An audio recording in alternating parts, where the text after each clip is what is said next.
নির্বাচন পেছানো হচ্ছে কার স্বার্থে, জানতে চাইলেন আমির খসরু।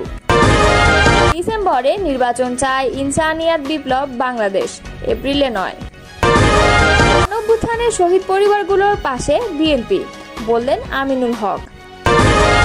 শুভেচ্ছা বিনিময় ডক্টর ইউনূস ও নরেন্দ্র মোদীর মধ্যে হৃদ্যতাপূর্ণ সংলাপ। এতক্ষণ শুনছিলেন সংবাদ শিরোনাম, এবারে বিস্তারিত।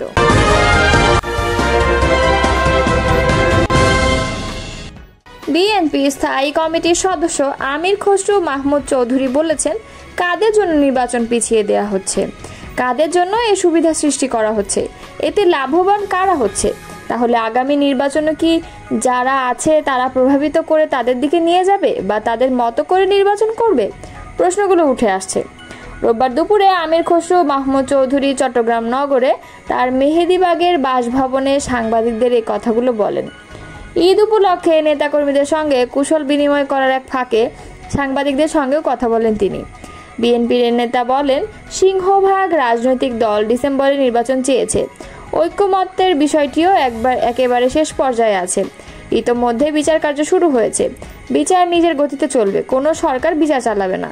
সুতরাং এসব সিদ্ধান্ত যখন পরিষ্কার, তখন হঠাৎ করে এপ্রিলে নির্বাচন নিয়ে যাওয়া হচ্ছে। কিন্তু নির্বাচন তারও আগে করা সম্ভব। সেপ্টেম্বর, অক্টোবর, নভেম্বর নির্বাচন করা সম্ভব। আমির খসরু মাহমুদ চৌধুরী বলেন, অনেক ভেবেচিন্তে সবাই মিলে ডিসেম্বরে নির্বাচনের বিষয়টি বলা হয়েছে। কেননা এরপর পবিত্র রমজান মাস শুরু হবে। রমজান মাসে নির্বাচনে কর্মকাণ্ড করার সুযোগ থাকে না। এরপর আবার পরীক্ষা, আবহাওয়া, কালবৈশাখী মিলিয়ে সম্ভব হবে না। ফলে এ সময়ে নির্বাচনী দিনক্ষণ ঠিক করার পেছনে কী কারণ, সেটা নিয়ে প্রশ্ন উঠেছে।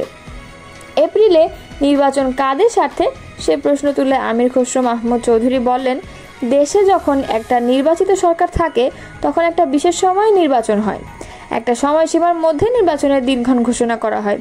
এখন নির্বাচিত সরকার নেই, সংসদ নেই, সেক্ষেত্রে আপনার এটা করতে হলে সবার ঐক্যমত্যে ও মতামতের ভিত্তিতে করতে হবে। মতামত সৃষ্টি হয়েছে ডিসেম্বরের পক্ষে, সুতরাং যে মতামত সৃষ্টি হয়েছে সেটির বাইরে গিয়ে এপ্রিলে নির্বাচন কেন, এটি এখন প্রশ্ন। এটি কাদের স্বার্থে, অন্য কোনো চিন্তা আছে কিনা? প্রসঙ্গত, গত 6 জুন সন্ধ্যায় জাতির উদ্দেশ্যে ভাষণে অন্তর্বর্তী সরকারের প্রধান উপদেষ্টা ডক্টর ইউনূস জানিয়েছেন, আগামী বছর এপ্রিলের প্রথমার্ধে নির্বাচন হবে। তবে বিএনপি আগে থেকেই এবছর ডিসেম্বরের নির্বাচন আয়োজনের দাবি জানিয়ে আসছে। ইনসানিয়াত বিপ্লব বাংলাদেশের চেয়ারম্যান আল্লামা ইমাম হায়াত বলেছেন, আমরা এপ্রিলে নয় ডিসেম্বরের মধ্যেই সংসদ নির্বাচন চাই। রোববার চট্টগ্রামে ইনসানিয়াত বিপ্লব বাংলাদেশের উদ্যোগে ঈদ পরবর্তী মতবিনিময় ও মানবতার সমাবেশ অনুষ্ঠিত হয়েছে। সংগঠনটির চট্টগ্রাম জেলা কার্যালয়ে এই কর্মসূচি পালন করা হয়।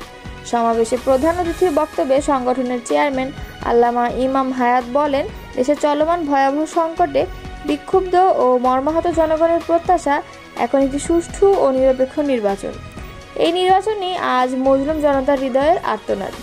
তিনি আরও বলেন, দেশ, ধর্ম, গণতন্ত্র, জীবনের নিরাপত্তা এবং স্বাধীনতা রক্ষায় এখনই ঐক্যবদ্ধ হতে হবে।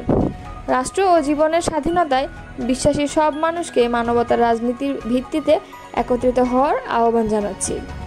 অনুষ্ঠানে সংগঠনের কেন্দ্রীয় ও জেলা পর্যায়ের নেতৃবৃন্দ উপস্থিত ছিলেন। বিএনপির ভারপ্রাপ্ত চেয়ারম্যান তারেক রহমানের পক্ষ থেকে গুম এবং 24-এর গণঅভ্যুত্থানের শহীদ পরিবারের কাছে ঈদ উপহার পৌঁছে দেন বিএনপির কেন্দ্রীয় ক্রীড়া বিষয়ক সম্পাদক ও ঢাকা মহানগর উত্তরের আহ্বায়ক সাফজয়ী ফুটবলার আমিনুল হক। রোববার ঈদুল আজহার দ্বিতীয় দিনে রাজধানীর পল্লবীতে 24-এর ছাত্র জনতার গণঅভ্যুত্থানের নিহত ছাত্রদল নেতা রমজান মিয়া জীবন এবং 2022 সালের 7 ডিসেম্বর বিএনপির কেন্দ্রীয় কার্যালয়ের সামনে পতিত স্বৈরাচারের বিরুদ্ধে আন্দোলনে নিহত স্বেচ্ছাসেবক দলনেতা মকবুল হোসেনের বাসায় গিয়ে তাদের পরিবারের সঙ্গে কুশল বিনিময় করেন তিনি। এ সময় তিনি শহীদ পরিবারদের আর্থিক সহায়তাও প্রদান করেন। সবশেষ সম্প্রতি সন্ত্রাসীদের গুলিতে নিহত শ্রমিক দল পল্লবী থানার 5 নম্বর ওয়ার্ডের শ্রমিক দলের সহসভাপতি বিল্লাল গাজীর বাসায় গিয়ে তার পরিবারের সঙ্গে সাক্ষাৎ করেন বিএনপি নেতা আমিনুল হক। এ সময় সন্ত্রাসীদের গুলিতে নিহত হওয়া বিল্লালের মার কান্নায় এক আবেগঘন পরিবেশ সৃষ্টি হয়। বিএনপি নেতা আমিনুল হক নিহত বিল্লালের ছেলের লেখাপড়ার দায়িত্ব গ্রহণ করেন।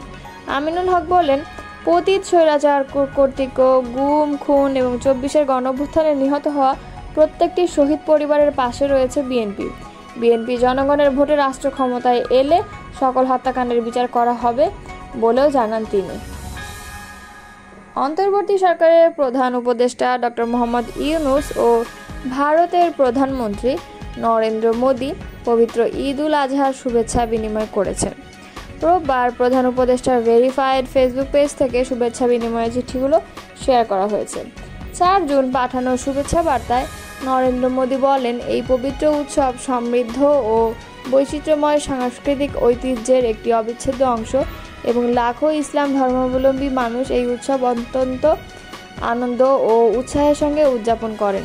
এটি আমাদের ত্যাগ, করুণা ও ভ্রাতৃত্বের চিরন্তন মূল্যবোধের কথা মনে করিয়ে দেয়, যা একটি শান্তিপূর্ণ ও অন্তর্ভুক্তিমূলক বিশ্ব গঠনে অপরিহার্য। শুভেচ্ছা বার্তায় ডক্টর মোহাম্মদ ইউনূসের সুস্বাস্থ্য ও সুস্থতাও কামনা করেন ভারতের প্রধানমন্ত্রী। ভারতীয় প্রধানমন্ত্রীর শুভেচ্ছা বার্তার উত্তরে শুক্রবার প্রফেসর ডক্টর মোহাম্মদ ইউনূস বলেন, পবিত্র ঈদ উল আজহার এই শুভ উপলক্ষে আপনার চিন্তাশীল বার্তা, আন্তরিক শুভেচ্ছা ও উষ্ণ অভিনন্দনের জন্য আমি গভীরভাবে কৃতজ্ঞ, যা আমাদের দুই দেশের মধ্যে পারস্পরিক মূল্যবোধকে প্রতিফলিত করে। আমি এই পবিত্র ঈদ উপলক্ষে আপনাকে এবং আপনার মাধ্যমে ভারতের জনগণকে আমার আন্তরিক শুভেচ্ছা জানাতে চাই। পবিত্র ঈদ উল আজহা এমন একটি উৎসবের সময় যা মুসলিম সম্প্রদায়কে উৎসব, ত্যাগ, উদারতা ও ঐক্যের চেতনায় একত্রিত করে এবং বিশ্বব্যাপী জনগণের বৃহত্তর কল্যাণের জন্য একসাথে কাজ করতে আমাদের সকলকে অনুপ্রাণিত করে। আমি বিশ্বাস করি যে পারস্পরিক শ্রদ্ধা ও সমঝোতার চেতনা আমাদের জনগণের কল্যাণের জন্য একসাথে কাজ করতে নির্দেশনা দেবে। ডক্টর মোহাম্মদ ইউনূস এও বলেন, এই পবিত্র ঈদে আমি আপনার সুস্বাস্থ্য ও সুখ এবং ভারতের জনগণকে শান্তি, অগ্রগতি ও সমৃদ্ধি কামনা করছি।